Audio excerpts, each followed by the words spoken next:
বসিরহাট চাঁপাপুকুর স্টেশনে ট্রেনের ধাক্কায় বছর ৬৫-র এক বৃদ্ধের মৃত্যু। বসিরহাট মহকুমার বাদুড়িয়া থানার উত্তর দিয়াড়া গ্রামের বাসিন্দা এমাদুল গাজী নামে বছর ৬৫-র এক বৃদ্ধ কলকাতায় ডাক্তার দেখাতে যাওয়ার জন্য চাঁপাপুকুর রেলগেট এলাকায় আসেন।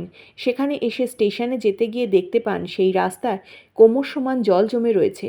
খারাপ রাস্তায় জলমগ্ন থাকায় তিনি ট্রেন লাইনের উপর দিয়ে স্টেশনে যাওয়ার সময় শিয়ালদা হাসনাবাদগামী ট্রেনের ধাক্কায় তার মৃত্যু হয়।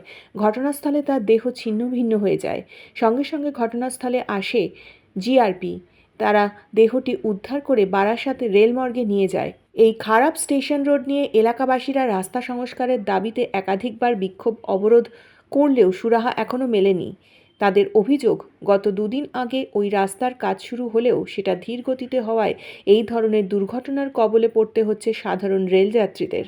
Bureau report, news N24।